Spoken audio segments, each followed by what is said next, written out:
शहर के द्वार के सामने कमर पर पतला कृपाण पहने एक सफेद कपड़े पहने युवक सीधे शहर के द्वार के नीचे खड़ा था। उनके सुंदर और नाजुक चेहरे पर कुछ उदास अभिव्यक्ति दिखाई दी।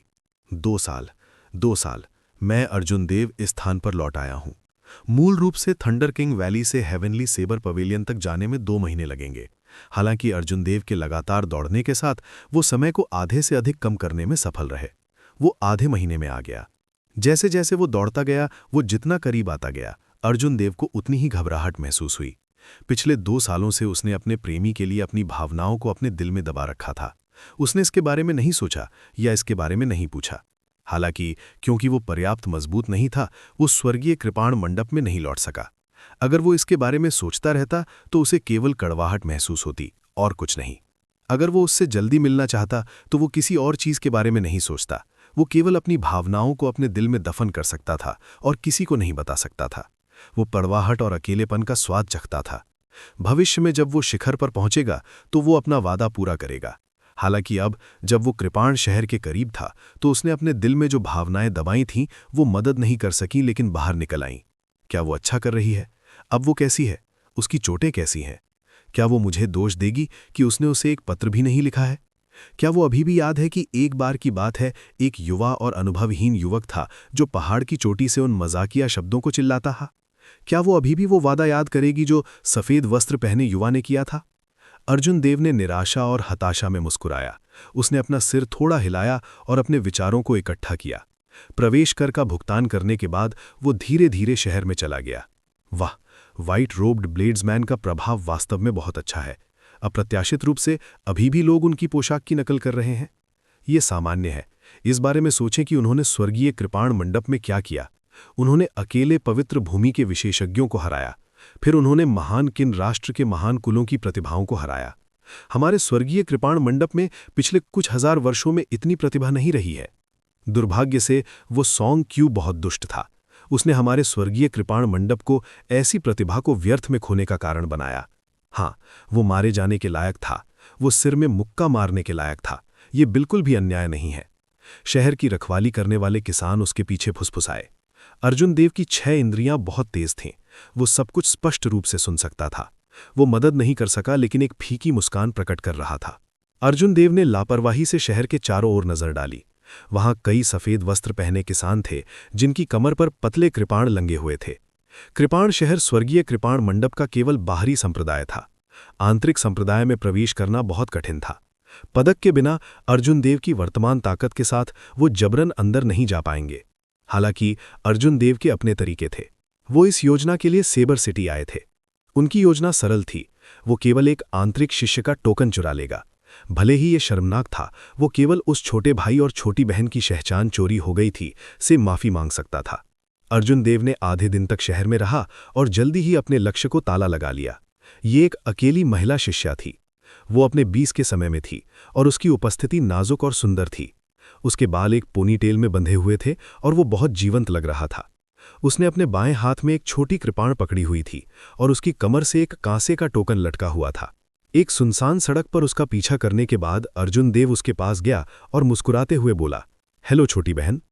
पोनीटेल वाली लड़की ने सफेद वस्त्र पहने सुंदर अर्जुन देव को देखा और थोड़ा हक्का बक्का रह गई। उसकी अथाह शक्ति को भांपते हुए उसने जल्दी से झुककर अभिवादन किया, हेलो वरिष्ठ भाई। वो चुपके से चौंक गया। ये किस चोटी का वरिष्ठ भाई था? वो बहुत मजबूत था। वो बहुत छोटा था, लेकिन वो मास्टर से बहुत मजबूत था। स्वर्गीय कृपाण मंडप के नियम बहुत सख्त थे। जब छोटे भाई और छोटी बहनें अपने बड़े भाइयों को देखते थे तो उन्हें उनके साथ सम्मानपूर्वक पेश आना था। अर्जुन देव को ये मजाकिया लगा। ऐसा लगता था कि ये छोटी लड़की वास्तव में उसे अपना बड़ा भाई समझती थी। उस क्षण का फायदा उठाते हुए जब दूसरे पक्ष ने अपना सिर नीचे किया, उसने अपना हाथ थोड़ा हिलाया और दूसरे पक्ष के टोकन को झुका लिया। बड़े भाई, तुम मुझे क्यों ढूंढ रहे हो? पोनीटेल वाली लड़की ने घबरा कर पूछा। अर्जुन देव ने टोकन को अपनी आस्तीन में रखा और मुस्कुराते हुए कहा, ये कुछ नहीं है। बड़े भाई ने मुझे किसी और के लिए गलत समझा। मैं पहले अपनी छुट्टी ले लूंगा। अर्जुन देव को जाते देखकर पोनीटेल वाली लड़की हैरान रह गई। न जाने क्या हो गया। आदत से बाहर उसने अपनी कमर को छुआ और ये जानकर हैरानी हुई कि टोकन गायब था। मत जाओ। पोनीटेल वाली लड़की ने बिजली की गति से अपने हाथ में छोटी कृपाण खोल दी वो गुस्से से चिल्लाई और कृपाण को इस तरह घुमाया जैसे कि वो उसका हाथ हो। जैसे ही वो तेजी से घूमता है, ब्लेड हवा को आधा काटता हुआ प्रतीत होता है, जिससे हवा की धाराओं की सीटी की आवाज आती है। रहस्यमयी हवा कटाई? अर्जुन देव ने मुड़कर मुस्कुराया और कहा, लेकिन अभी तुम्हें कमी है छोटी छोटी बहन, तुम्हें और कड़ी मेहनत करनी होगी। अर्जुन देव ने अपना हाथ बढ़ाया और अपनी उंगलियों से कृपाण के किनारे को छुआ। उसकी उंगलियों से उमड़ रहा एसेंस फट पड़ा। बैंग! अर्जुन देव के आदेश के अनुसार कृपाण और भी तेज गति से वापस मुड़ गई। इससे पहले कि पोनी टेल वाली लड़की प्रतिक्रिया कर पाती, ब्लेड को उसके बाएं हाथ में वापस मयान में डाल दिया गया। ये कैसे हो सकता है? लड़की का नाजुक चेहरा आश्चर्य से भर गया।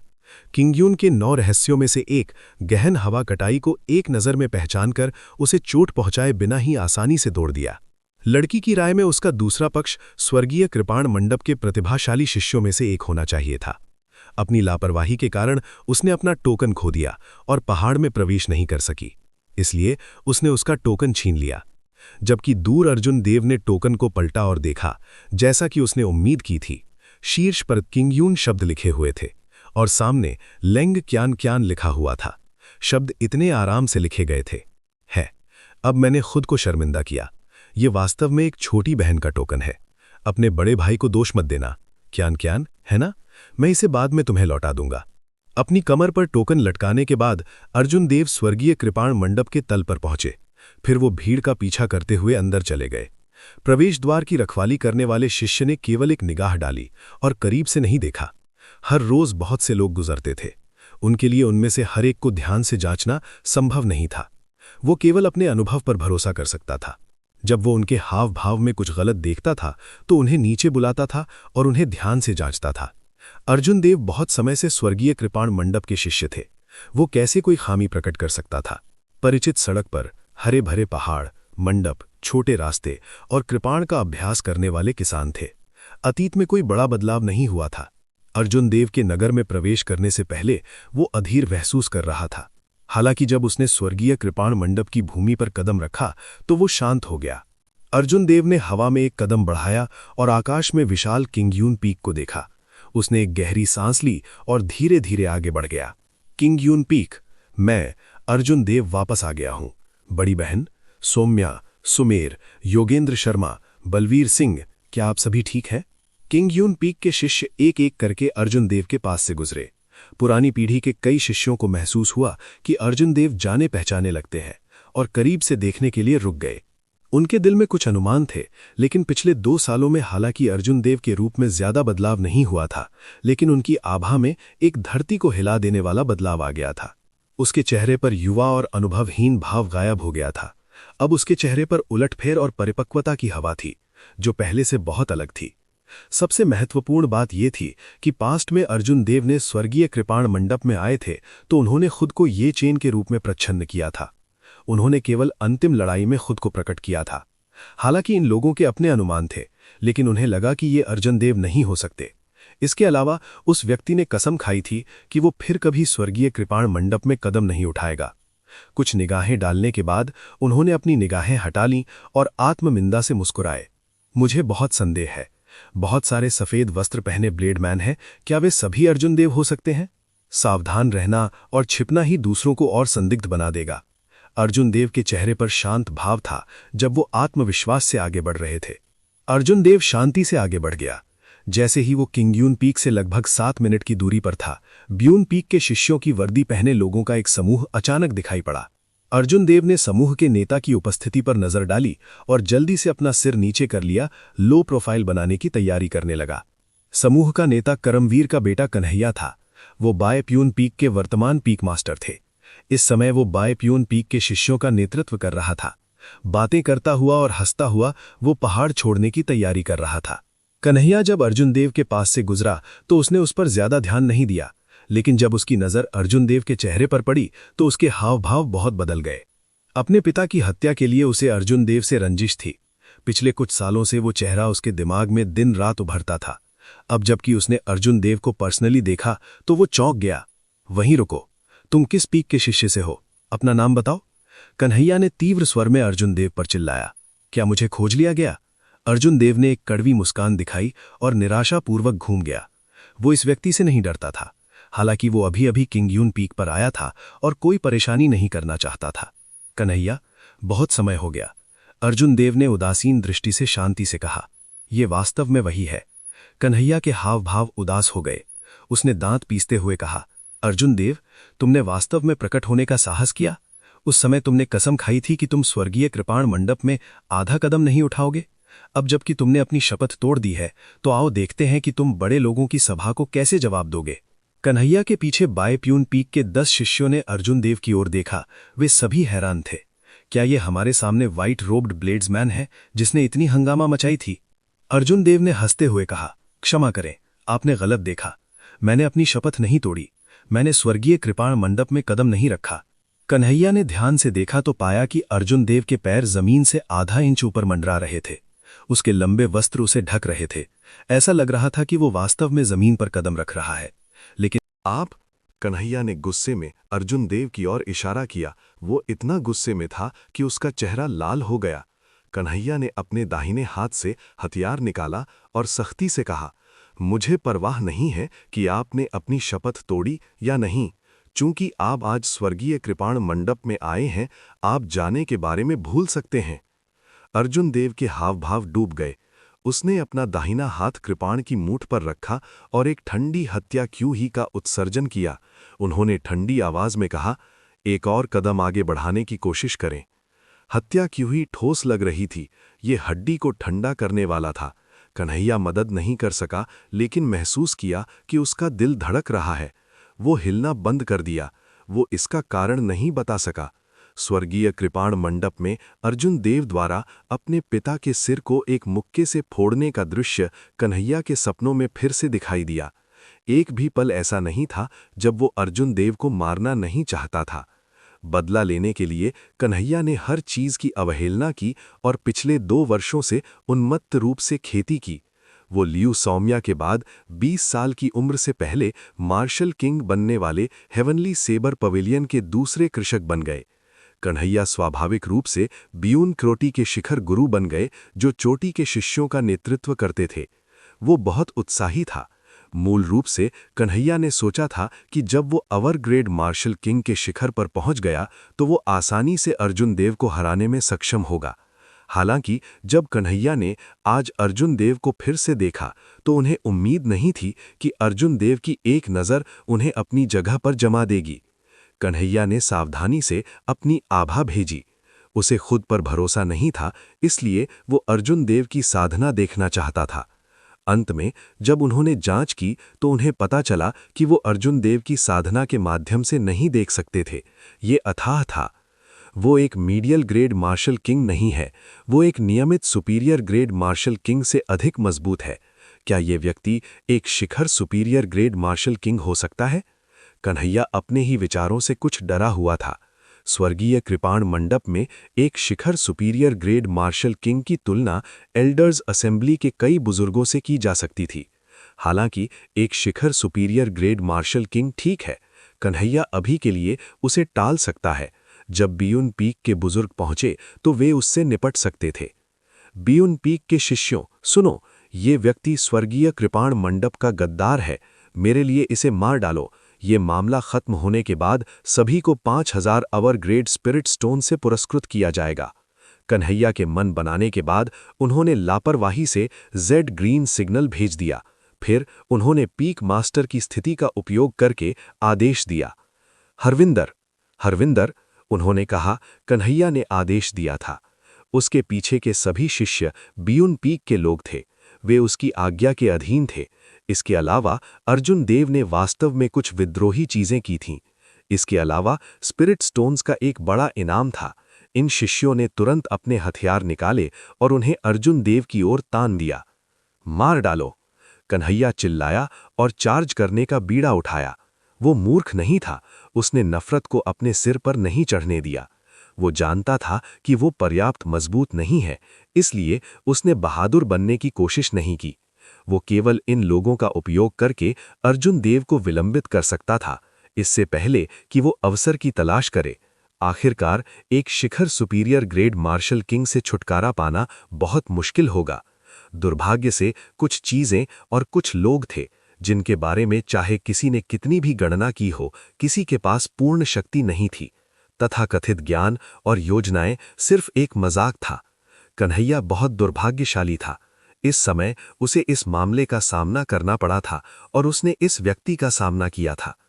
अज्ञानी अर्जुन देव, जो चीड़ के पेड़ की तरह सीधा था, ने ठंडे से खर्राटे लिए। उसका दाहिना हाथ, जो कृपाण की मूठ पर था, धीरे से आगे बढ़ा और अपनी कृपाण को 1 सेंटीमीटर खींच लिया। कृपाण से असीम बैंगनी रोशनी आई। रोशनी के भीतर अर्जुन देव का अटूट तेज कृपाण इरादा निहित था। वंग वंग वंग। तेज कृपाण इरादा फैल गया। कई बियोन पीक शिष्यों के हाथों में हथियार लगातार कांपते रहे। यहां तक कि कन्हैया भी अपवाद नहीं थे। मूल रूप से क्रूर लोगों का समूह अब रुक गया। उनके चेहरे पर आश्चर्यजनक भाव थे जब वो अपने हाथों में हथियारों को कट्ठे पकड़ रहे थे। आधी चाल चलने के बाद अर्जुन देव ने सिर्फ आधी चाल का उपयोग किया। बियून पीक के इस समूह में, जिनमें से सबसे मजबूत एक अवर ग्रेड मार्शल किंग था, एक कोने में मजबूर कर दिया। वे केवल खेदजनक स्थिति में कृपाण के इरादे का विरोध कर सकते थे। अर्जुन देव एक वास्तविक आधा चाल मार्शल सम्राट थे, जो बेजोड़ होने के करीब थे। ईमानदारी से कहा जाए तो वो पहले से ही इन लोगों के खिलाफ आधी चाल का उपयोग करके उनके बारे में बहुत सोच रहे थे, जिनमें से सबसे मजबूत एक अवर ग्रेड मार्शल किंग था। ये सिर्फ इसलिए था क्योंकि वे सभी एक ही संप्रदाय और कृषक थे जो कृपाण का उपयोग करते थे, इसलिए अर्जुन देव ने उनका सम्मान किया। अन्यथा उसे अपनी कृपाण निकालने की भी आवश्यकता नहीं होगी। शिव अर्जुन देव ने अपना हाथ फिर से आगे बढ़ाया और लंबी काली और चिकनी चंद्र छाया कृपाण निकाली। इसने एक चमकदार बैंगनी रोशनी और असीम कृपाण इरादा बेजोर फैलाया।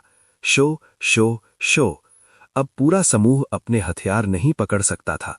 उनके लंबे कृपाण आकाश में उड़ गए और बिना रुके घूमते रहे। कृपाण का इरादा, ये कृपाण का इरादा है। बियून पीक के सभी शिष्य भयभीत हो गए। उनकी आवाजें कांपने लगी जब वो अपनी पूरी ताकत से पीछे हटे। अर्जुन देव ने कन्हैया की ओर कृपाण का इशारा करते हुए शांत भाव व्यक्त किए। जो भागने की कोशिश कर रहा था, उनकी आंखों से अदम्य हत्या का इरादा निकला और हवा तुरंत जम गई। हत्या का इरादा कन्हैया के दिल को हड्डी तक ठंडा कर दिया। अर्जुन देव की नरसंहार की चरम स्थिति उन पर बंद हो गई थी। उन्हें लगा जैसे उनके पैर सीसे से भरे हों। उनका वजन 500 किलोग्राम था। उन्हें हिलना मुश्किल हो रहा था। बैंग। वो हत्या का इरादा उनके दिल में उड़ गया और उनके पूरे शरीर में फैल गया। कन्हैया को अपने छाती में अद्भुत दर्द महसूस हुआ। उनके पैर कांपने लगे और उनकी आंखें भय से भर गईं। कन्हैया अब टिक नहीं सका और जमीन पर घुटनों के बल बैठ गया। कन्हैया ने अपने मन में दबाव का विरोध करने की पूरी कोशिश की। उसने एक हाथ का उपयोग करके खुद को सहारा दिया, जमीन पर न गिरने की पूरी कोशिश की। जैसे ही उन्होंने अर्जुन देव की ओर देखा, उनकी आंखों में घृणा भर गई। उन्होंने अपने दांत पीसते हुए कहा, अर्जुन देव, ये मत सोचो कि आप जो चाहें कर सकते हैं सिर्फ इसलिए कि आप चीड़ शिखर सुपीरियर ग्रेड मार्शल किंग हैं। स्वर्गीय कृपाण मंडप में प्रवेश करने के बाद आप निश्चित रूप से मर जाएंगे। सुपीरियर ग्रेड मार्शल किंग, मैं लंबे समय से एक नहीं हूं, अर्जुन देव ने शांति से कहा। एक क्रिस्टलीय तेज कृपाण क्यूई उनकी कृपाण से गोली चली। कन्हैया, जो जमीन पर घुटने टेक रहा था, ने तुरंत कृपाण क्यूई द्वारा उसकी छाती पर एक भयानक घाव काट दिया था। घाव 3 इंच गहरा था और खून फव्वारे की तरह बह रहा था। उसके आंतरिक अंग स्पष्ट रूप से दिखाई दे रहे थे। कन्हैया को उड़ते हुए भेजा गया। उनकी अभिव्यक्ति अत्यधिक दर्द में से एक थी। ये स्वर्गीय कृपाण मंडप की मुख्य सड़कों में से एक थी। यदि विभिन्न शिखरों के शिष्य पहाड़ को छोड़ना चाहते थे तो उन्हें इस सड़क से गुजरना पड़ता था। दिन रात बहुत सारे लोग इससे गुजरते रहेंगे। अर्जुन देव और कन्हैया के बीच की लड़ाई ने लंबे समय से कई शिष्यों का ध्यान आकर्षित किया था। उनमें से कईयों को अर्जुन देव की पहचान पर संदेह था। कन्हैया की बात सुनकर आखिरकार उन्होंने अर्जुन देव की पहचान पक्की कर दी। अर्जुन देव की ओर कई चकित निगाहें दौड़ी। उनके दिल कांप उठे। FCK, ये वास्तव में वही है। मैंने उसे 2 साल से नहीं देखा है और वो पहले से कई गुना मजबूत है। मुझे शक था कि ये बहुत पहले ही वह था। श्वेत वस्त्र वाला ब्लेड्समैन अर्जुन देव ने स्वर्गीय कृपाण मंडप के एक शिखर मास्टर को मार डाला। अप्रत्याशित रूप से वो अभी भी इतनी लापरवाही से चलने की हिम्मत करता है। वह वास्तव में कृपाण के इरादे को समझता था। हमारे स्वर्गीय कृपाण मंडप में पिछले 1000 वर्षों में किसी ने भी कृपाण इरादे को नहीं समझा है। कृपाण इरादे के बिना कोई एक अधूरा ब्लेड्समैन है। उन्होंने कहा कि मुझे आश्चर्य है कि ये कन्हैया भाग्यशाली है या बदकिस्मत। जैसे ही अर्जुन देव पहुंचे वो उनके पास भाग गए। आसपास के काश्तकारों ने चर्चा की। 2 साल पहले हेवन असेंडिंग प्लेटफॉर्म पर व्हाइट रोब्ड ब्लेड्समैन की पौराणिक लड़ाई अभी भी उनके दिमाग में ताज़ा थी। उस समय ऐसे लोग भी हो सकते थे जो भविष्य में अर्जुन देव की ताकत पर शक करते हों। हालांकि अर्जुन देव की मौजूदा परफॉर्मेंस को देखने के बाद कोई भी इससे इनकार नहीं करेगा। वह एक किंवदंती की शुरुआत थी, श्वेत वस्त्र वाले ब्लेड्समैन की महाकाव्य गाथा की। अर्जुन देव ने अपनी कृपाण मयान की और अपने पीछे गंभीर रूप से घायल कन्हैया को नजरअंदाज कर दिया। उसने भीड़ की आश्चर्यचकित हांफने का शांति से सामना किया, न तो अहंकारी और न ही अधीर। उन्होंने कहा कि अर्जुन देव, तुमने मेरे पिता को मार डाला और मुझे बार बार अपमानित किया। देर सवेर मैं कन्हैया तुम्हें मृत्यु से भी बदतर भाग्य का सामना करूंगा। जब जमीन पर बैठे कन्हैया ने देखा कि अर्जुन देव को उसकी बिल्कुल भी परवाह नहीं है, उसे चींटी की तरह व्यवहार कर रहा है, तो उसे मन ही मन अपमानित महसूस हुआ। क्रोध। अर्जुन देव के शांत भाव पूरी तरह से डूब गए। वह कौन था जो बार बार उसके साथ परेशानी की तलाश कर रहा था, उसे मारने की कोशिश कर रहा था? वह कौन था जिसने हेवनली सैबर पवेलियन में किंग यून पीक के व्यवसायों को प्रतिष्ठित किया था? वह कौन था जिसने एक मार्शल किंग के रूप में उसे एक महत्वहीन मार्शल ग्रैंड मास्टर को धमकाया था? वह कौन था जब वह दूर था तो उससे निपटने के लिए हथियारों को काम पर रखा था? वह कौन था जब वह खतरे में था, जब वह नीचे था तो उसे मारा? वह कौन था जिसने सबके सामने और चित्ते और सम्मान की परवाह नहीं करता था, उस पर चुपके से हमला किया जिससे सोम्या लगभग मर जाती? ये कन्हैया के पिता करमवीर थे। उस तरह का मलबा भले ही वह 1000 बार मर जाए, ये पर्याप्त नहीं होगा। हालांकि जब शब्द कन्हैया के मुंह में पहुंचे तो वे अर्जुन देव के अविवेकी होने में बदल गए। अर्जुन देव उसे धमका रहा था, शब्दों को तोड़ मरोड़ कर तर्क दे रहा था, अत्यधिक बेशरम। दुनिया में ऐसा तर्क कैसे हो सकता है? वह सत्य को तोड़ मरोड़ कर बकवास कैसे कर सकता है? बैंग। अर्जुन देव की आकृति चमकी और उन्होंने कन्हैया की छाती पर लात मारी, जिससे वह हवा में उड़ गया। इसके बाद वह जमीन पर जोर से गिरा। मेरे सामने अपने उस रद्दी पिता का जिक्र मत करो। ऐसा मत सोचो कि मैं तुम्हें मारने की हिम्मत नहीं करता। उस समय मैंने सबके सामने तुम्हारे पिता को मारने की हिम्मत की, आज मैं तुम्हें भी मारने की हिम्मत करता हूं। अर्जुन देव ने बिना किसी भाव के कन्हैया के शरीर पर पटक दिया। उसकी आवाज हाड़ कंपा देने वाली थी। गंभीर रूप से घायल कन्हैया डर से कांप रहा था, एक शब्द भी कहने की हिम्मत नहीं कर रहा था। शू शू शू। ठीक इसी समय 5 बियून पीक सीनियर्स ने कन्हैया का संकेत देखा और दूर से उड़ गए। निराश कन्हैया की आंखों में आशा तुरंत चमक उठी। जिन लोगों का वह इंतजार कर रहा था वे आखिरकार आ गए थे। अरे नहीं, बियून पीक के 5 बुजुर्ग यहां हैं। ये 5 लोग कई साल पहले सुपीरियर ग्रेड मार्शल किंग्स थे। ये अर्जुन देव के लिए बुरा है। ये कन्हैया पिता पुत्र वास्तव में पापी हैं। उन्होंने हमारे स्वर्गीय कृपाण मंडप की प्रतिभा को दूर कर दिया, अब वे उसे मारने के लिए यहां आए हैं। वास्तव में यदि वह 5 राष्ट्रीय युवा प्रतियोगिता में स्वर्गीय कृपाण मंडप का प्रतिनिधित्व कर सकता है और एक अच्छी रैंकिंग प्राप्त कर सकता है तो हम उसकी महिमा का आनंद ले सकेंगे। अर्जुन देव की मौजूदा ताकत के साथ टॉप 50 में जगह बनाना कोई समस्या नहीं होगी। उस समय स्वर्गीय कृपाण मंडप का भाग्य प्राप्त होगा, हमारा भाग्य भी बढ़ेगा। दुर्भाग्य से उस करमवीर ने हमारी प्रतिभा को अपनी कब्र पर भेज दिया। क्या है? ये पिता पुत्र दोनों अच्छे लोग नहीं हैं। उपस्थित सभी युवा काश्तकारों को लगा कि ये अफसोस की बात है। ये जानना था कि स्वर्गीय कृपाण मंडप ने पहले से लंबे समय तक अर्जुन देव जैसी प्रतिभा को पैदा नहीं किया था।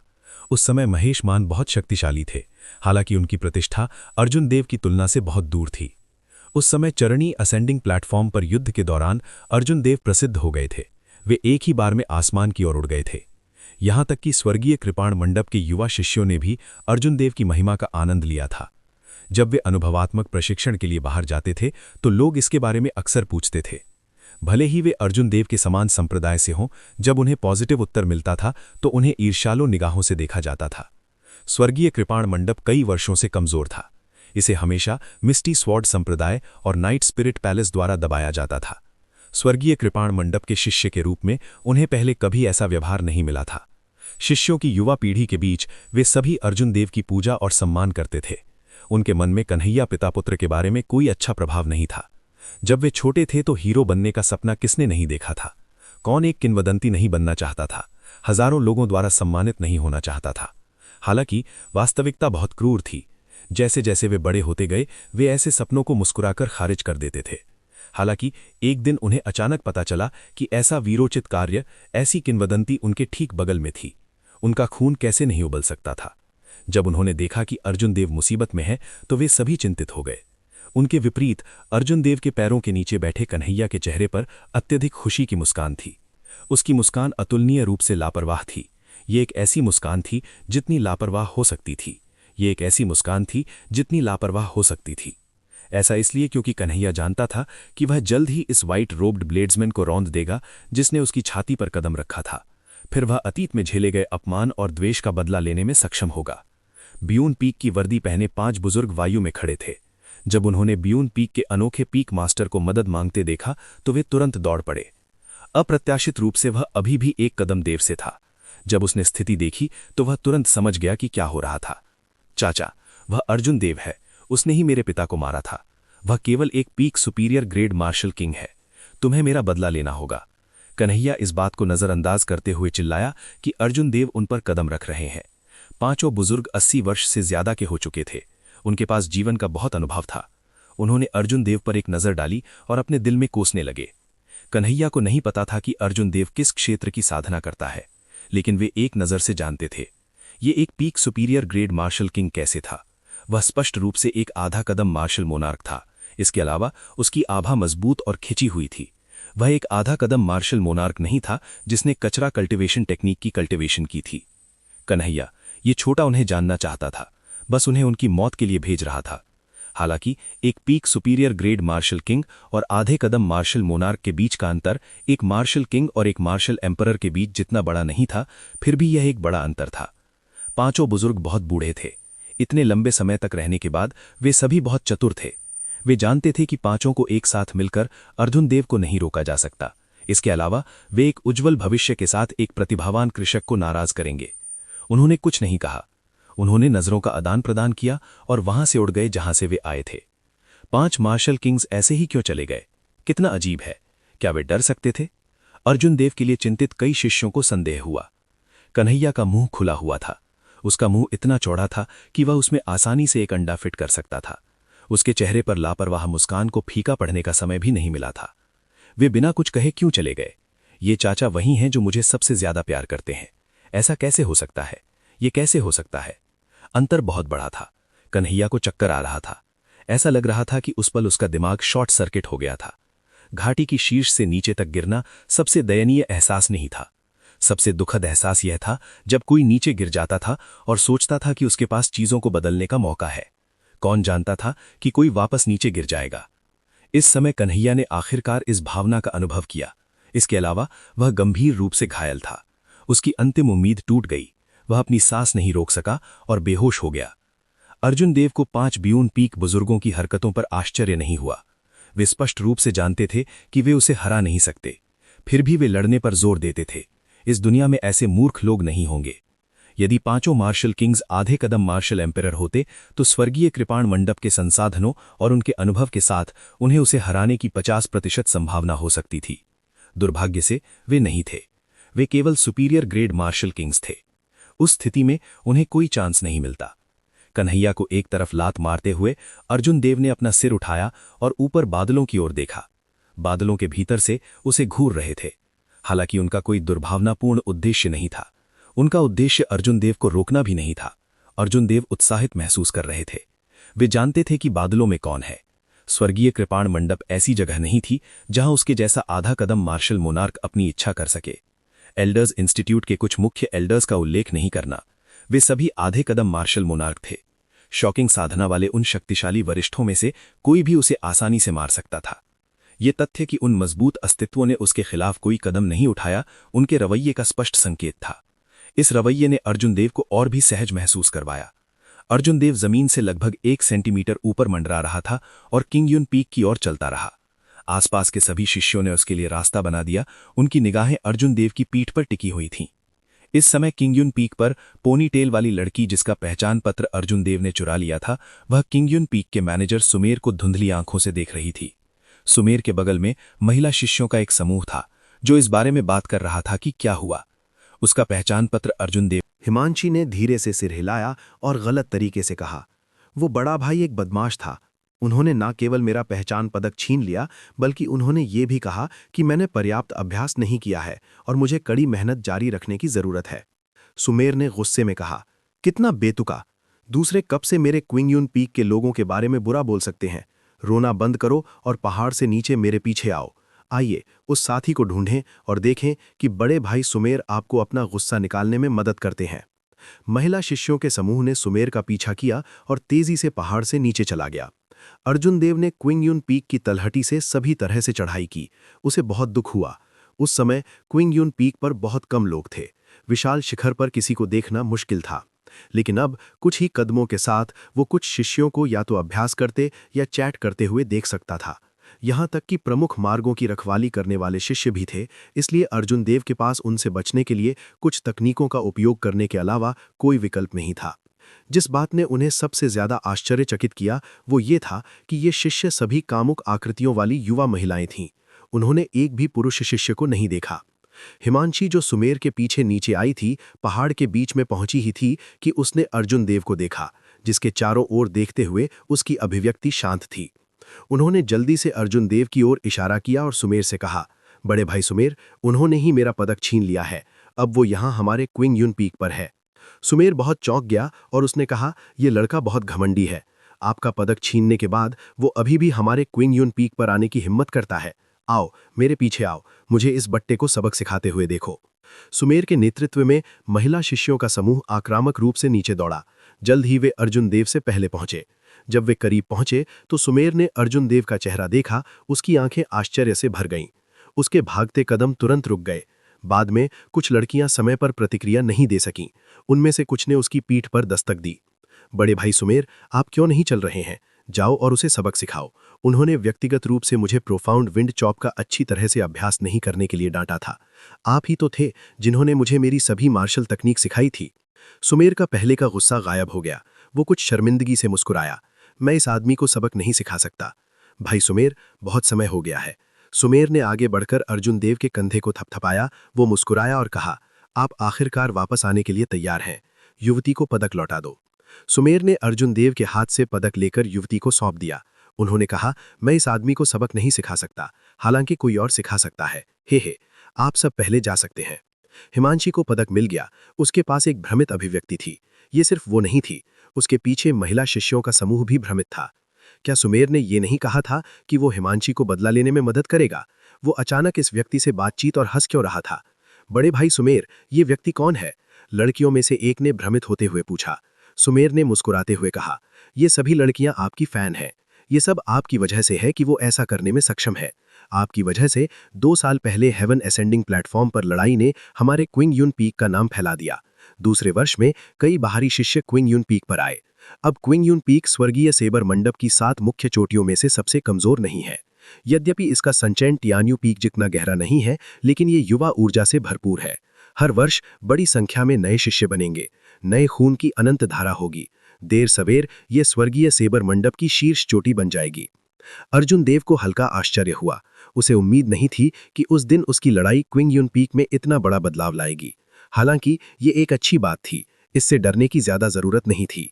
केवल तभी जब क्विंग पीक सचमुच विकसित होगा, तभी लियू सौम्य अपने दिल पर बोझ डालकर उसके साथ रह सकेगी। अचानक अर्जुन देव ने कुछ सोचा। उसने पूछा, इस पहाड़ के शिष्य युवा लड़कियों की तरह क्यों दिखते हैं? एक भी पुरुष नहीं दिखाई देता। सुमेर ने ठीक तरह से कहा, आपको वास्तव में इसके लिए मुझे धन्यवाद देना चाहिए। मैं केवल महिला शिष्यों को लेता हूं। आपके बहनोई के रूप में मेरे पास इस जगह की रक्षा करने की जिम्मेदारी है। मैं दूसरे पुरुषों को अपनी बहन के करीब नहीं आने दे सकता।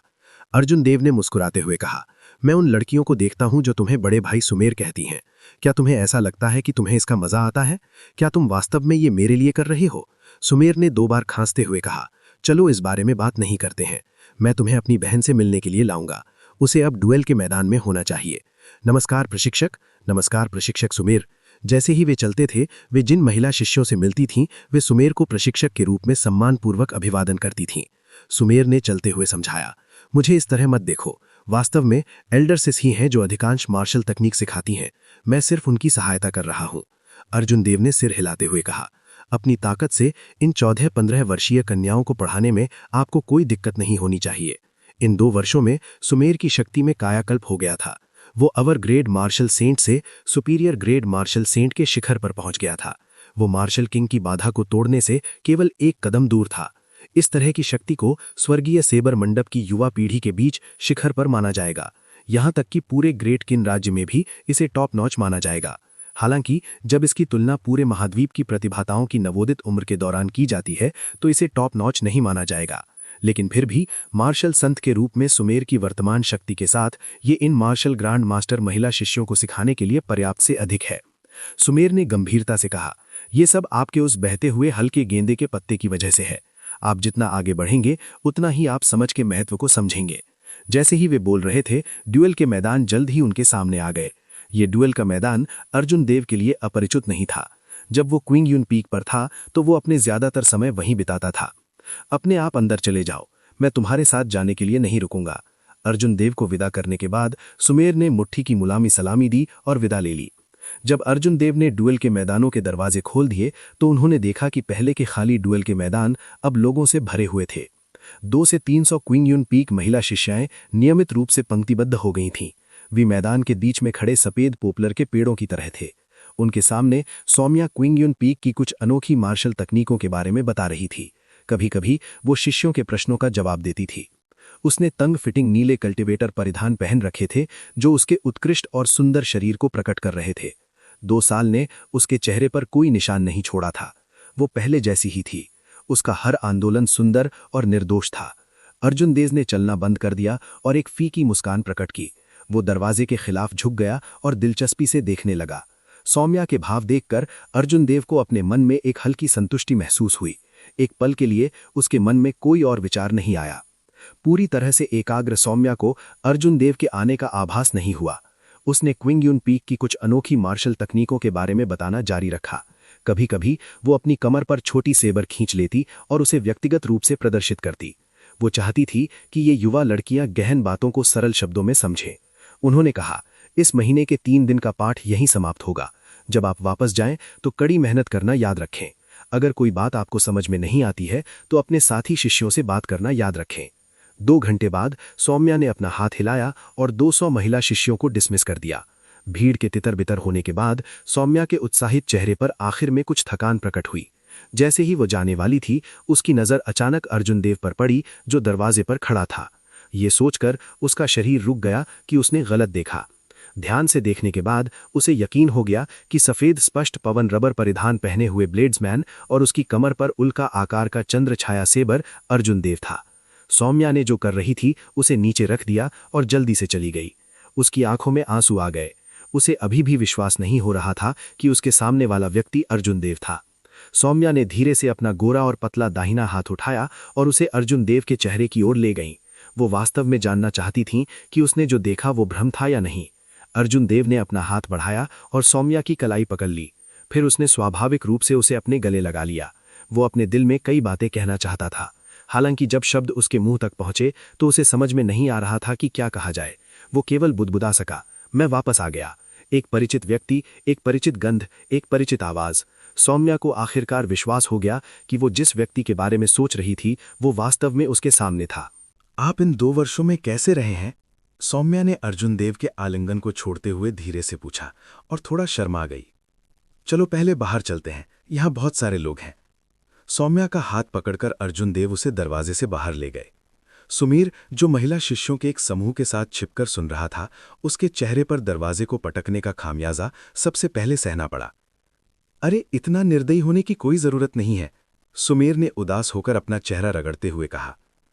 प्रशिक्षक सुमीर, क्या वो व्यक्ति पहले वास्तव में व्हाइट रोब्ड ब्लेड्समैन था? मैंने सुना था कि उस समय वो आपके जितना मजबूत नहीं था, है ना? वो अब कितना मजबूत है? मैंने किसी को ये कहते हुए सुना कि उसने खुद ही 5 बियून पीक बुजुर्गों को डरा दिया। उस बियून पीक के पीक मास्टर कन्हैया के पास उसके सामने खड़े होने की क्षमता भी नहीं थी। लड़कियों ने सुमेर पर सवाल उठाए। अगर कोई और होता तो सहन नहीं कर पाते। हालांकि सुमेर ने हंसते हुए लड़कियों को घेर लिया। उन्होंने शांति से कहा, इतनी जल्दी में मत बनो, उनसे एक एक करके पूछो, मैं आपको शुरू से ही सब कुछ बता देता हूं। उसी समय अर्जुन देव के किंग्युन पीक पर लौटने की खबर स्वर्गीय कृपाण मंडप में जंगल की आग की तरह फैल गई। इसके अलावा अर्जुन देव के बियून पीक के कन्हैया के साथ मुठभेड़ की कहानी को स्पष्ट रूप से वर्णित किया गया था। अंत में उसने 5 सुपीरियर ग्रेड मार्शल किंग्स को भी डरा दिया। जब उन्होंने 2 साल पहले की पौराणिक लड़ाई के बारे में सोचा और उस ताकत को देखा जो अर्जुन देव ने आज प्रदर्शित की, तो अर्जुन देव के समान पीढ़ी के कई काश्तकारों ने आह भरी। किंगयुन चोटी की एक छोटी सी चट्टान के किनारे पर अर्जुन देव और सौम्या एक चट्टान के खिलाफ झुक गए। चट्टान के सामने एक झरना था। पानी के छींटों की आवाज लगातार सुनाई दे रही थी। जब अर्जुन देव ने पिछले 2 वर्षों में अपनी मुठभेड़ों के बारे में धीरे से बात की, तो हवा उन दोनों के पास से गुजरी। उसने सौम्या को वो सब कुछ बताया जो उसने स्वर्गीय कृपाण मंडप छोड़ने के बाद से अनुभव किया था। जब सौम्या ने पहली बार अर्जुन देव को देखा था, तभी से उन्होंने अनुमान लगा लिया था कि अर्जुन देव के भविष्य की उपलब्धियां महान किन राज्य पर नहीं रुकेंगी। स्वर्गीय कृपाण मंडप उसे रोक नहीं सकता। हालांकि उन्होंने उम्मीद नहीं की थी कि अर्जुन देव जो मंच चाहते थे वो इतना बड़ा होगा। अर्जुन देव बहुत वाक्पटु नहीं थे। जो एक बहुत ही रोमांचक अनुभव होना चाहिए था, वो बहुत सामान्य लग रहा था जब उन्होंने इसके बारे में बात की। ये उनके लो प्रोफाइल चरित्र के समान था। सौम्या ने अपनी आंखें थोड़ी मूंद लीं। हालांकि वो सुनने में बहुत तल्लीन थीं, ध्यान से हर शब्द का स्वाद ले रही थी। अर्जुन देव के शांत स्वर से अर्जुन देव को जो रोमांच और खतरे का सामना करना पड़ रहा था, वो अकेले ही समझ सकती थी। अनजाने में समय बीतता गया। हवा की आवाज और पानी की आवाज उनके कानों में गूंज रही थी। अर्जुन देव ने थोड़ा कंधे उचकाए और मुस्कुराते हुए कहा, मुझे अपने बारे में बताओ, आप पिछले 2 वर्षों में कैसे कर रही हैं? सौम्या ने जो कहा बिल्कुल वैसा ही था जैसा सुमेर ने कहा था। उनके जाने के बाद किंगयुन पीक दूसरे वर्ष में बहुत तेजी से विकसित हुआ। पिछले 2 वर्षों में उसे दिन के दौरान नए शिष्यों को सिखाने और रात में खुद से खेती करने के लिए सुमेर का मार्गदर्शन करना पड़ा। हर दिन को बेहद व्यस्त कहा जा सकता है। फिर भी सौम्या एक शिखर सुपीरियर ग्रेड मार्शल किंग बनने में कामयाब हो गई। इससे पता चलता है कि उनकी प्रतिभा कितनी मजबूत थी। यदि अर्जुन देव 24 वर्ष से अधिक उम्र के नहीं होते, तो उन्हें इस 5 राष्ट्रीय युवा प्रतियोगिता की प्रारंभिक परीक्षा में उत्तीर्ण होने में कोई समस्या नहीं होती। सौम्या ने कुछ प्रत्याशा के साथ पूछा, इस बार आप यहाँ कितने समय तक रहने का इरादा रखते हैं? अर्जुन देव ने जवाब देने से पहले कुछ देर सोचा। लगभग 2 महीने। 5 नेशन यूथ कॉम्पिटिशन शुरू होने में अभी आधा साल बाकी है। मुझे अभी देवकण के लिए कुछ चीजें करनी है। जब आसमान में पूरी तरह से अंधेरा छा गया, तो अर्जुन देव अनिच्छा से सौम्या को अलविदा कहकर अपने आंगन में लौट आए। रात के आकाश में तारे चमक रहे थे। अर्जुन देव ने आंगन में 4 सीजन्स कृपाण तकनीक का अभ्यास किया। साथ ही उन्होंने चौथे और आखिरी कदम की स्थिति को समझ लिया। वसंत मेघ गर्जना का उपयोग करता है, गर्मी आग का उपयोग करती है, शरद बारिश का उपयोग करती है। हालांकि वो ये नहीं सोच सकता था कि सर्दियों में उत्प्रेरक के रूप में क्या उपयोग किया जाए। यदि वो ओमवीर भाटी की शैली का पालन करता, तो सर्दियों में स्वाभाविक रूप से बर्फ का उपयोग किया जाता, जिससे दुनिया को बर्फ में बंद करने के लिए अत्यधिक ठंड की स्थिति का उपयोग किया जाता। अर्जुन देव ओमवीर भाटी की शैली का पालन नहीं करना चाहते थे। वो अपनी खुद की 4 सीजन्स कृपाण तकनीक बनाना चाहते थे, इसलिए वो बर्फ का उपयोग नहीं कर सकते थे। हुआ हुआ हुआ। अर्जुन देव के कृपाण के इरादे के प्रभाव में आंगन में गिरे हुए पत्ते किसी समय हवा में एक गेंद का निर्माण कर लिया। जैसे ही अर्जुन देव ने अपनी कृपाण मयान की, गिरे हुए पत्तों का गोला तुरंत फट गया। अवशेष कृपाण का इरादा अभी भी गिरे हुए पत्तों पर टिका हुआ था। जब ये फटा, तो इसने आसपास की जमीन में विभिन्न आकारों के हजारों छेद कर दिए। पहले बुजुर्ग प्रभाकर राय अभी अभी आंगन में प्रवेश किए थे। जब उन्होंने जमीन पर कदम रखा, तुरंत जमीन से एक मंद विस्फोट हुआ। मजबूत जमीन के नीचे 10 विषम तेज कृपाण इरादे लग रहे थे। उन सभी ने एक गठन बनाया और अपनी साधना तकनीकों को प्रसारित करना शुरू कर दिया। एक जोरदार धमाके के साथ पहले बुजुर्ग और अन्य लोगों की हैरानी के तहत आंगन की जमीन अचानक फट गई, जिससे हवा में धूल का एक बादल दौड़ पड़ा। धूल में छिपे अनगिनत गिरे हुए पत्ते अभी भी घूम रहे थे। एक धुंधली कृपाण का इरादा फैल गया, जिससे पहले बुजुर्ग के हाथ में हथियार गूंजने लगा और कांपने लगा। ये वास्तव में कृपाण का इरादा है। पहले बुजुर्ग ने अपने हाथ में कांपते हुए हथियार को पकड़ते हुए और हवा में घूमते गिरे हुए पत्तों को देखा। प्रभाकर राय कई साल पहले आधे कदम मार्शल मोनार्क तक आगे बढ़ गए थे। स्वर्गीय कृपाण मंडप के विशाल संसाधनों के साथ भी वो मार्शल एम्पायर को तोड़ नहीं पाए। उन्हें इस जीवन काल में मार्शल मोनार्क बनने की कोई उम्मीद नहीं हो सकती। हालांकि आधे कदम मार्शल एम्पायर के रूप में प्रभाकर राय ने खुद को संयमित करने के लिए विशाल संसाधनों पर भरोसा किया, जो एक बेमिसाल अस्तित्व बन गया। यदि अर्जुन देव कृपाण का इरादा नहीं समझते तो प्रभाकर राय के पास अर्जुन देव को हराने की 80% संभावना थी। हालांकि अब जब अर्जुन देव ने कृपाण का इरादा समझ लिया था तो प्रभाकर राय के पास 60% का भी मौका नहीं था। कृपाण का इरादा जैसी कोई चीज किसी के साधना क्षेत्र या खेती पर निर्भर नहीं करती थी, ये केवल किसी की समझने की क्षमता पर निर्भर करता था। कुछ लोग मार्शल सेंट बनने के बाद भी कृपाण का इरादा नहीं समझ पाएंगे, हालांकि कुछ लोग मार्शल संत के रूप में कृपाण का इरादा समझने में सक्षम हो जाएंगे। केवल कृपाण का इरादा समझकर ही एक ब्लेड्समैन को एक पूर्ण ब्लेड्समैन माना जा सकता है। पहले बुजुर्ग। अर्जुन देव ने उड़ती मिट्टी के ऊपर से छलांग लगाते हुए और प्रभाकर राय के पास पहुंचते हुए सम्मानपूर्वक मुट्ठी सलामी दी। प्रभाकर राय ने अर्जुन देव पर एक एहसान किया था। इसके अलावा ये कोई साधारण एहसान नहीं था, ये उनकी जान बचाने का एहसान था। भले ही अर्जुन देव की ताकत प्रभाकर राय से आगे निकल गई हो, लेकिन उन्होंने कोई अनादर दिखाने की हिम्मत नहीं की। जब प्रभाकर राय ने अर्जुन देव का रवैया देखा तो उन्हें बहुत संतोष हुआ। उन्होंने सावधानी से अर्जुन देव को आकार दिया और धीरे से आह भरी। तुम बूढ़े हो। 2 साल पहले तुम सिर्फ एक शिखर मार्शल संत थे। केवल 2 वर्षों में तुम वास्तव में आधे कदम मार्शल एम्पायर तक पहुंच गए। तुम मुझसे कमजोर नहीं हो, तुम बहुत छोटे हो और तुमने कृपाण के इरादे को भी समझा है। तुम्हारा भविष्य असीमित है। अर्जुन देव ने सिर हिलाते हुए कहा, मेरा कृपाण का इरादा उल्लेख करने योग्य नहीं है। ये छोटी पूर्णता तक नहीं पहुंचा है। यदि ये छोटी पूर्णता तक पहुंच गया होता तो गिरे हुए पत्ते पर अवशेष कृपाण का इरादा कृपाण में वापस आ गया होता, जिस क्षण मैंने अपनी कृपाण वापस ले ली होती। वास्तव में अर्जुन देव कृपाण के इरादे में छोटी पूर्णता प्राप्त करने से बहुत दूर थे। पहले बुजुर्ग प्रभाकर राय मंद मंद मुस्कुराए और अर्जुन देव के साथ बातचीत की। उन्होंने चतुराई से अर्जुन देव की शपथ का उल्लेख नहीं किया। उन्होंने कहा, अर्जुन देव, वास्तव में इस बार मेरा एक विनम्र निवेदन है। क्या आप इस 5 राष्ट्र युवा प्रतियोगिता में स्वर्गीय कृपाण मंडप का प्रतिनिधित्व कर सकते हैं? कुछ देर हिचकिचाने के बाद आखिरकार प्रभाकर राय ने यहां आने का अपना मकसद बता दिया। स्वर्गीय कृपाण मंडप की आदिम जमजर शहर में एक शाखा थी। हालांकि ये अन्य संप्रदायों के जितना बड़ा नहीं था, इसलिए प्रथम बुजुर्ग प्रभाकर राय संप्रदाय के अन्य शिष्यों की तरह नहीं थे जब वे यहां से चले गए थे। उन्हें अर्जुन देव के बारे में कुछ भी पता नहीं था। प्राचीन उजाड़ भूमि में अर्जुन देव की उपलब्धियों के बारे में प्रभाकर राय बहुत स्पष्ट थे। वो जानते थे कि अर्जुन देव महान जिन राज्य के राक्षसी प्रतिभाओं का मुकाबला कर सकते हैं। अर्जुन देव की ताकत से उन्हें शीर्ष 50 में जगह बनाने में कोई दिक्कत नहीं होगी। यदि ऐसा व्यक्ति स्वर्गीय कृपाण मंडप का प्रतिनिधित्व कर सकता है तो लाभ अथाह होंगे। अर्जुन देव ने कुछ देर सोचा और मन ही मन एक निर्णय लिया। उसने सिर हिलाया और कहा, मैं खुशी खुशी ऐसा करूंगा। मैं सबसे पहले स्वर्गीय कृपाण मंडप से आया था। इसके अलावा पहले बुजुर्ग ने मेरी जान बचाई। चूंकि आप मेरे बारे में बहुत सोचते हैं, इसलिए अर्जुन देव स्वाभाविक रूप से अपना सर्वश्रेष्ठ प्रदर्शन करेंगे। अर्जुन देव ने इतनी सीधी सहमति व्यक्त की, प्रभाकर राय दंग रह गए। उन्होंने थोड़ी देर बाद ही प्रतिक्रिया दी। वो मुस्कुराया और कहा, अच्छा, आपका शुद्ध हृदय नहीं बदला है। चिंता मत करो। स्वर्गीय कृपाण मंडप की तुलना उन अमीर और शक्तिशाली गुटों से नहीं की जा सकती। हालांकि जिन संसाधनों के आप हकदार हैं, उनमें कमी नहीं होगी। प्रभाकर राय जोर से हंसे और लगातार 3 बार अच्छा कहा। वो स्पष्ट रूप से लापरवाह मूड में था। अगले दिन प्रभाकर राय ने लोगों को 3 बक्से देने का आदेश दिया। पहले बॉक्स में 10,000 अवर ग्रेड स्पिरिट स्टोन्स थे। दूसरे बॉक्स में 10,000 मीडियल ग्रेड स्पिरिट स्टोन्स थे। जब अर्जुन देव ने तीसरा बक्सा खोला तो उन्हें तुरंत आध्यात्मिक ऊर्जा की एक विशाल मात्रा महसूस हुई। अप्रत्याशित रूप से ये सुपीरियर ग्रेड स्पिरिट स्टोन से भरा हुआ था। इसके अलावा उनमें 10,000 थे। यहां तक कि अर्जुन देव भी कुछ हद तक हैरान थे। वो स्वर्गीय कृपाण मंडप की नींव के बारे में जानता था। एक बार में 10,000 सुपीरियर ग्रेड स्पिरिट स्टोन्स निकालना वास्तव में एक बहुत बड़ा निवेश था।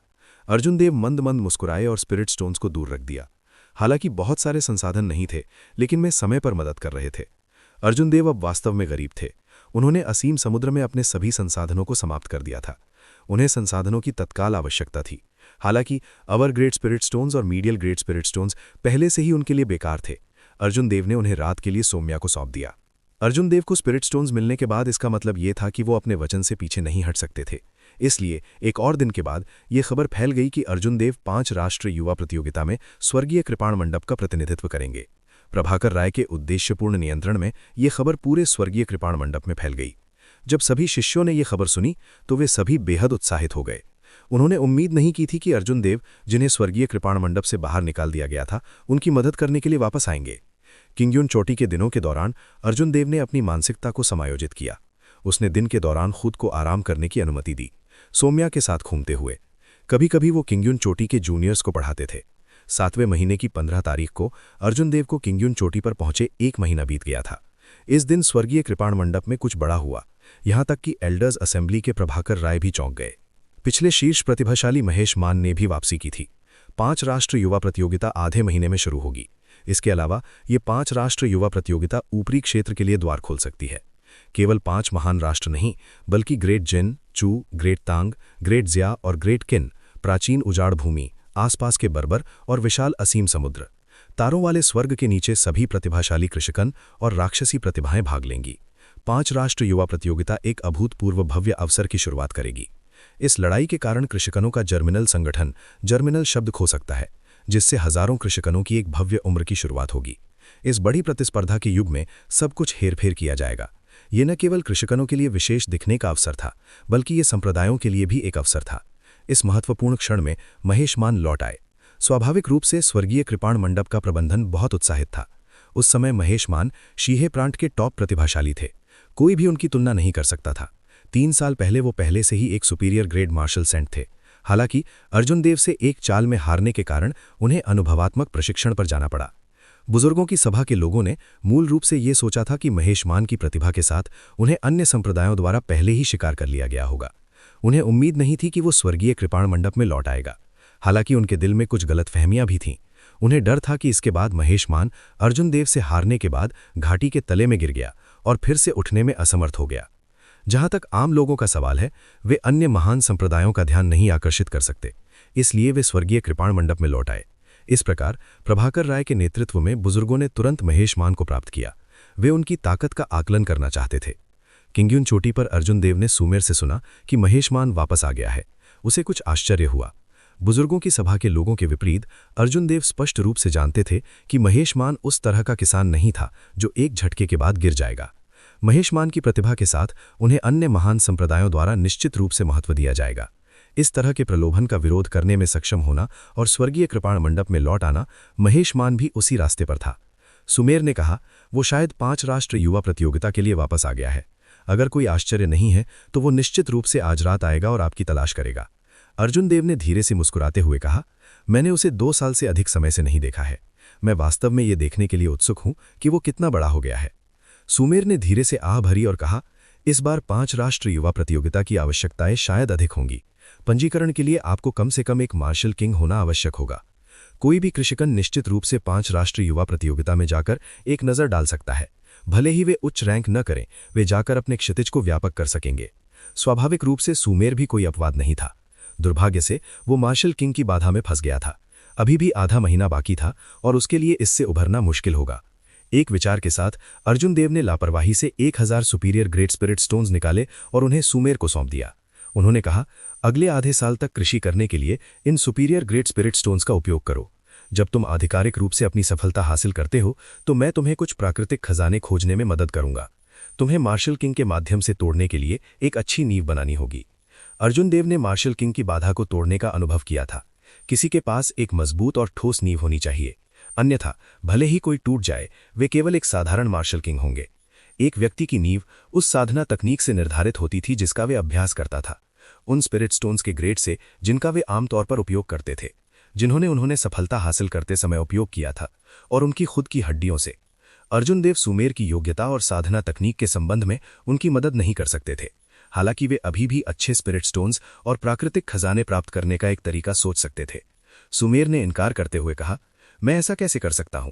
आपने पहले ही हमें बहुत सारे स्पिरिट स्टोन्स दिए हैं। इसके अलावा अब सुपीरियर ग्रेट स्पिरिट स्टोन्स का उपयोग करना मेरे लिए बेकार होगा। अर्जुन देव ने सलाह दी, बर्बाद होने से मत डरो।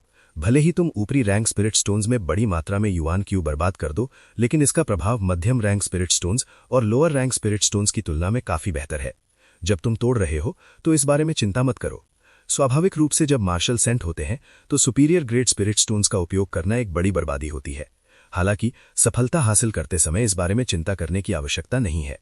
अर्जुन देव के बार बार अनुनय के बाद सुमेर ने अंततः 1000 ऊपरी आध्यात्मिक पत्थरों को स्वीकार कर लिया।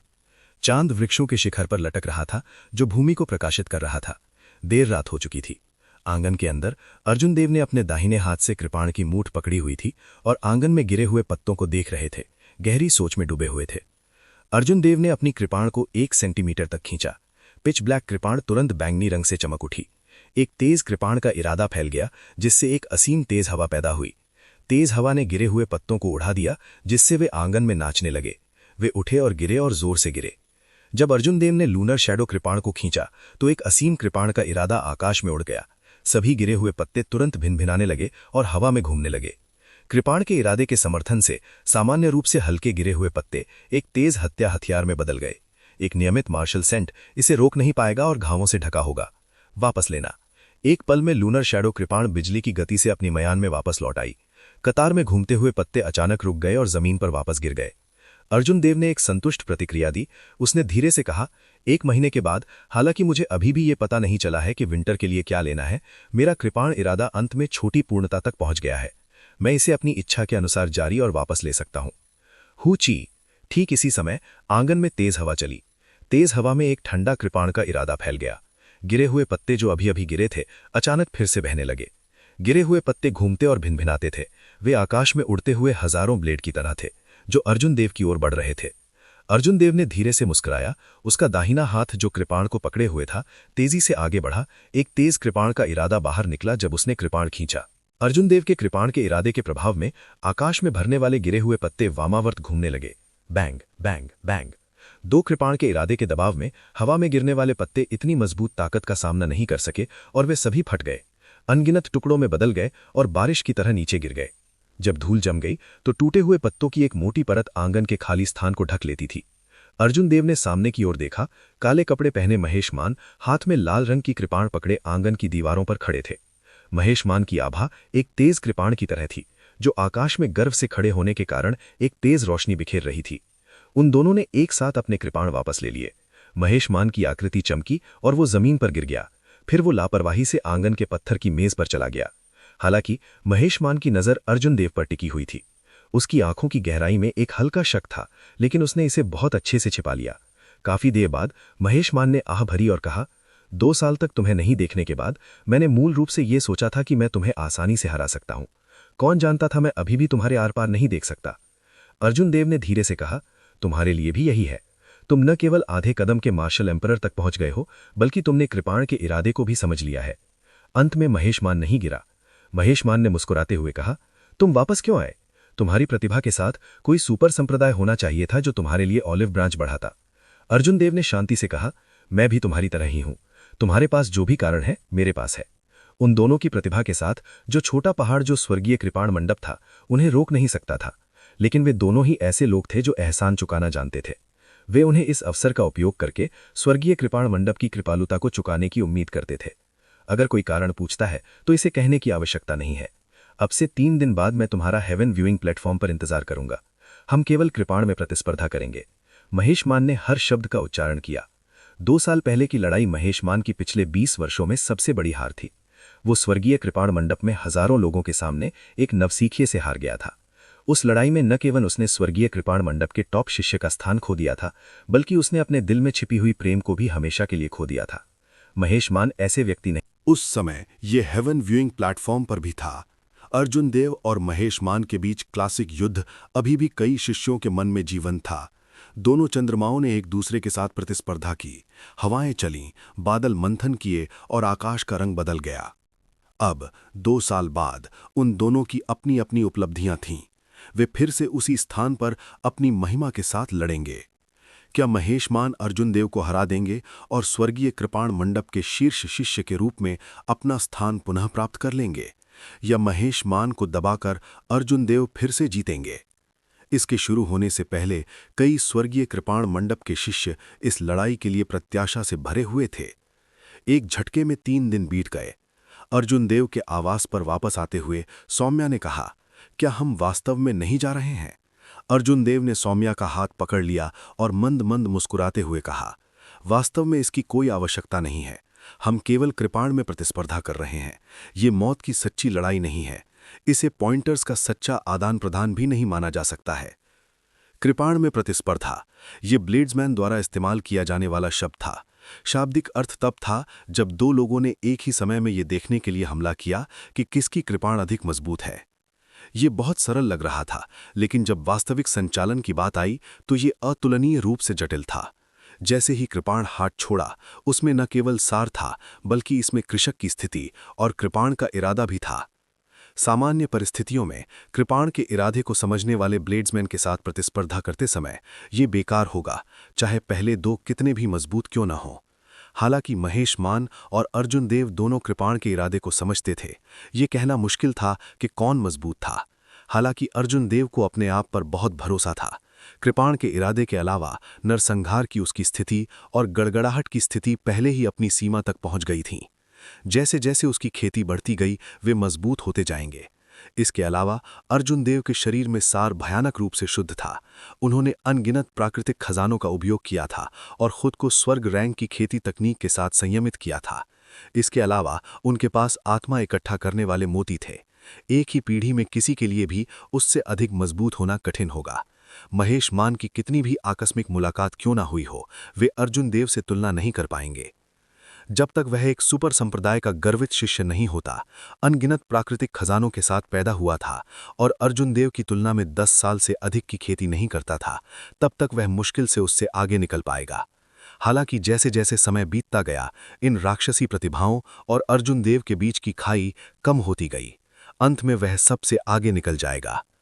चिंता मत करो, बस मेरी खुशखबरी की प्रतीक्षा करो।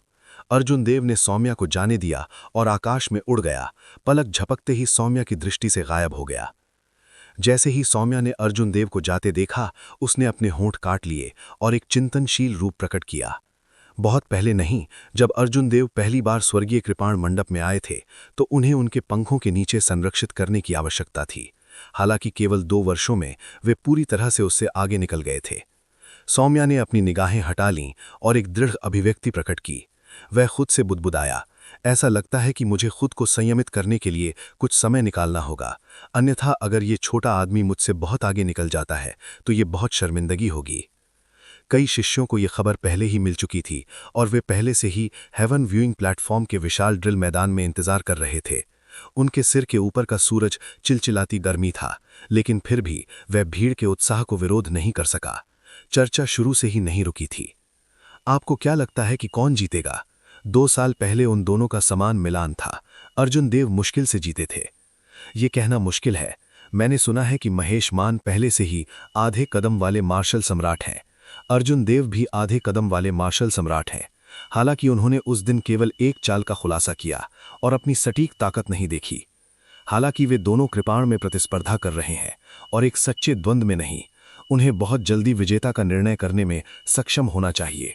बस हम इंतजार करते हैं और देखते हैं। जिसकी कृपाण अधिक मजबूत है, इसका मतलब है कि वे अधिक मजबूत हैं।